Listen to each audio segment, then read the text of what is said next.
Проект «Социалното предприемачество – алтернатива за финансова независимост и социална стабилност» се реализира от Сдружение Сила с партньорството на Сдружение 3NET. Този филм е създаден с финансовата подкрепа на Оперативна програма «Развитие на човешките ресурси», съфинансирана от Европейския съюз чрез Европейския социален фонд. Цялата отговорност за съдържанието на филма се носи от Сдружение «Социални инициативи за личностна алтернатива» и при никакви обстоятелства не може да се приема, че този филм отразява официалното становище на Европейския съюз и договарящия орган.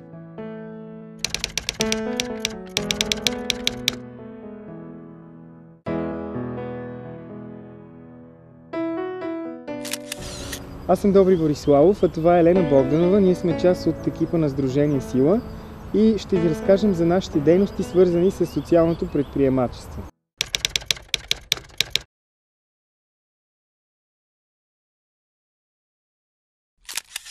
Социалното предприемачество всъщност е една много интересна дейност и значително популярна напоследък. Това всъщност е един вид бизнес, който бизнес представлява стопанска дейност с изразен социален ефект. Социалното предприятие съществува под формата на търговско дружество, което е доставчик на социална услуга. Това беше нашия ангажимент по договора с договарящия орган, в случая Агенция социално подпомагане, и ние сме го изпълнили от А до Я. Едно социално предприятие, според мен, ако вътре е вложена любов от страна на всички, които желаят да се реализира, то е с много емоции, много приятелства и не е трудно. В участване чрез този проект ни подпомогна да създадем едно социално предприятие, от което отдавна бяхме го замислили, но нямахме визия как да го направим, да създадем, и се надявам чрез този проект да можем да осъществим тая идея за социално предприятие в град Русе да се създаде. Този проект предизвика нашия интерес преди всичко с възможността за създаване на социално предприятие към нашата организация, като възможност за самофинансиране или за предлагане на една социална услуга.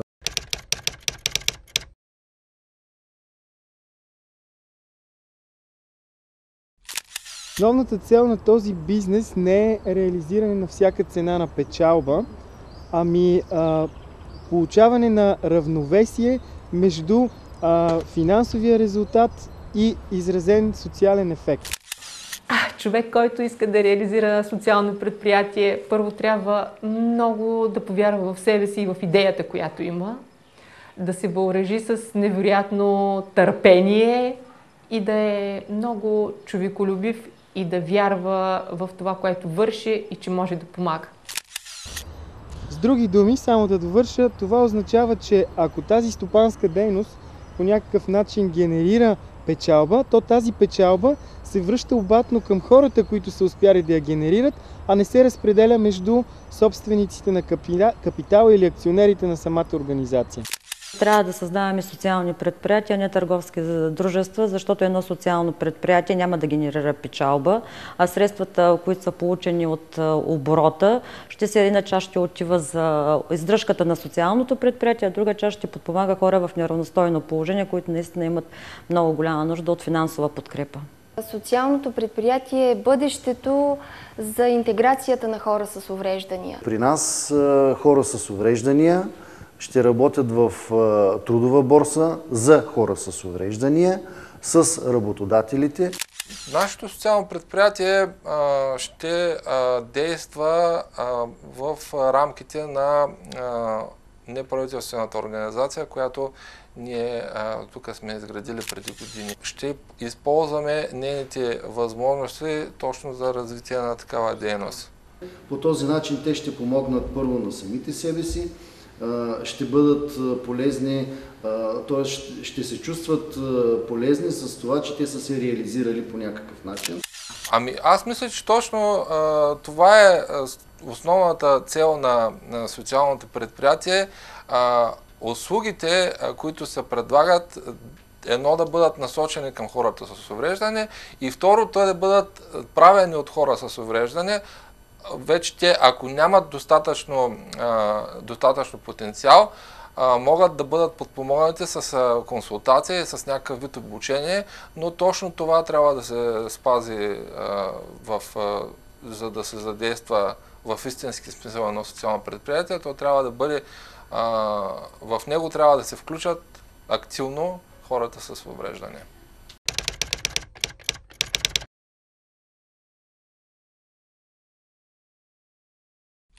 Има определени дейности, които са подходящи за стартиране на социалното предприемачество. Това обикновено са тези дейности, които не са толкова интересни за традиционния бизнес. Да речем в един голям бизнес, в който основният предмет на дейност е, да речем, търговията с бързооборотни стоки, има много документация, която трябва да бъде направена. Тази документация отнема много време и ресурс, за да бъде изготвена. Тогава един традиционен бизнес може да се обърне именно към група от хора, които са създали социално предприятие и те да започнат да организират тази част от дейността им за възложителя. Много важно е да подбереш хората, с които да работиш. Много важно е да успееш да мотивираш, да увлечеш тези хора, да повярват в идеята, да повярват дори в това, че чудеса се случват. По този начин бизнесът ще се отърве от това, което не му е доходоносно и му е трудно, а в същото време тази група от хора, социалните предприемачи, ще могат да реализират печалба, която да се върне обратно към тяхната дейност. За социален ефект е това, че да се осигури първо работа на рисковата група от хора, които са много голям процент безработица има сред хората с увреждания. Другата част е, че може това предприятие да помогне социални ефекти, да помогне финансово за лечение, за скъпоструващи лекарства, за всичко, за един нуждаещ се човек. В Смолян доста млади хора и не до там млади цял живот живеят между четири стени и не излизат от вкъщи, защото някакси обществото ни ги приема. Аз имам наблюдение само в Смолян, но мисля, че това е проблем за цялата страна. Освен това, допълнителна информация на самите работодатели, управители на фирми, какви са тяхните предимства, преимущества при наемането на такива хора с увреждания, защото държавата и законът позволяват немалко преференции за самите работодатели. А когато се предостави възможност те да работят и да изкарват прехраната си, автоматично самочувствието им се повишава. И те се чувстват нужни за обществото, с повече самочувствие и така би могло да се получи тази социализация и хората по-лесно да ги приемат.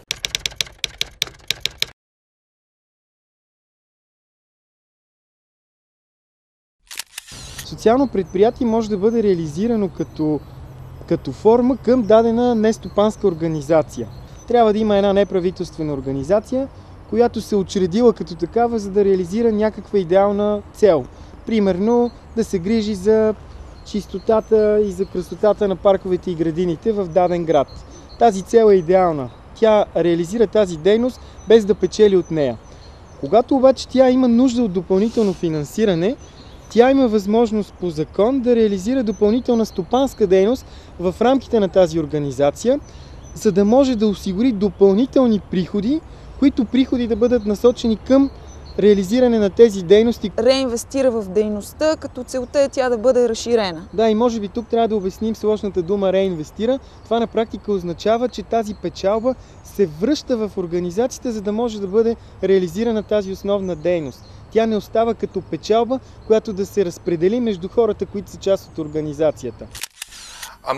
Първо, както казах, ходихме на съответното обучение. След това, като говорим за стъпки, след това ние се събрахме 4 човека, ядрото на хората, които решихме да се занимаваме с това социално предприятие и направихме съответния бизнес план. В бизнес план представлява такъв план, с който ние да кандидатстваме пред различни институции.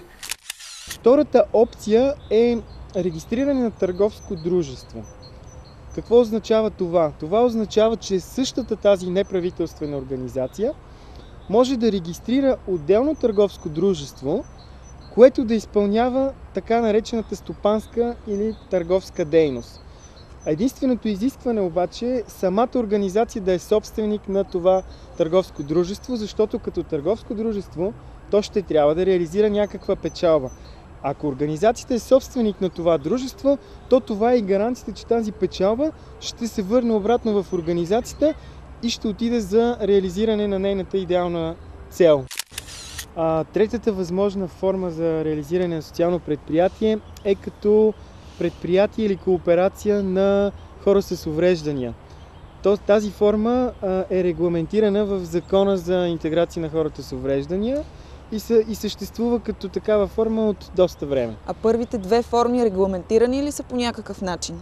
Всъщност това е интересното, че именно първите две форми като НПО и като търговско дружество са регламентирани по различни закони, но реално погледнато социалното предприятие до момента не е регламентирано с никакъв закон и няма никаква юридически правна форма, която да определя какво точно е социалното предприятие, което предполага и много трудности при реализирането му на практика. За да стартира едно социално предприятие е необходимо първо да се намери един много добър екип, финансови средства и хора, които искат да работят за някаква кауза, защото едно социално предприятие ще подпомага определен вид целева група. По интернет прочетох за програми, които биха могли да финансират такова предприятие в България. Едно социално предприятие изисква доста голям ангажимент от хората, които ще се захващат с него. След това се записах в едно обучение за такова предприемачество, финансирано от Швейцария, и 4 години преминах това обучение, което ми даде много и ме амбицира да направя такова нещо в Смолян. Разбира се, персонала, който ще работи в това социално предприятие, ще бъдат точно хора с увреждане. Ние имаме широка гама от различни специалисти, които могат да бъдат използвани за всякакъв вид дейност. От тях ние сме намерили точно 2 човека, които се занимават с масажи. Също сме намерили 2 човека, които се занимават точно с тези браснарно-фризьорски услуги, а имаме също и 2 човека, които са с медицинско образование.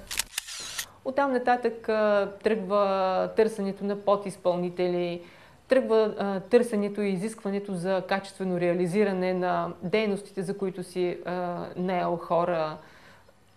Тръгва малко по малко осигуряването и на устойчивост на това социално предприятие. Трябва да се извърши една много силна проучвателна дейност на пазара и на условията, при които ще се развива това социално предприятие. В това число много важно, че трябва да се поручи и конкуренцията. В бизнес плана това нещо трябва да е много точно и много внимателно да бъде засегнато и да бъде отразено. На нашия бизнес план много помогна това, че имаме в нашия екип хора с икономическо образование, които вложиха всичко, което те са научили в процеса на своето обучение, за да се изготви една такава финансова схема. Бизнес плана трябва да съдържа няколко много важни елемента. Първо, той трябва да започне с една анотация. Това представлява така накратко да се представи цялата идея. Най-важните неща, крайъгълните камъни да се извадят от целия бизнес план, който ще последва. След това се пристъпва към анализ на целевата група, анализ на конкуренцията, анализ на пазара.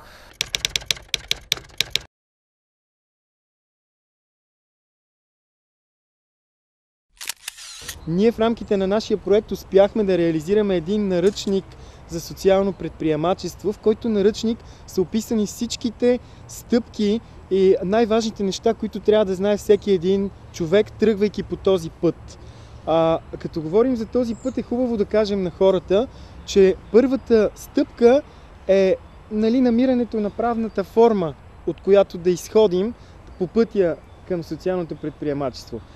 Но след това започват трите основни компонента, без които не може да се стартира нито едно социално предприятие. На първо място това е идеята. Идеята за реализирането на пералнята има една много дълга история. Нашето социално предприятие искаме да бъде счетоводна къща, обслужване на проекти, консултации и на фирми, земеделски производители. Започнах да мисля. Какво да си направим? Което да работи, което да е социално, което да изкарва някакви парички, които да ни помагат в нашата работа. Трудова борса за хора с увреждания, комбинирана евентуално с център за преквалификация и обучение на хора с увреждания. Първата идея, която проучвахме, беше идеята за пелети. Търсихме техника, проучвахме интернет, фирми, вносителки, тук български, от какви материали, всичко. Много скъпо струваше самото социално предприятие, като оборудване, като техника. Работа с такачни станове, такане. Първия ресор. Друга идея беше идеята да направим кетеринг. Втория е работа с глина и вече имаме дарение от Швейцария една фурна, с която ще произвеждаме малки фигурки от глина, ще ги печем и евентуално, ако всичко е наред и се хареса от потребителите, ще ги продаваме, за да се издържа това социално предприятие. Стигнахме до идеята за обществена пералня.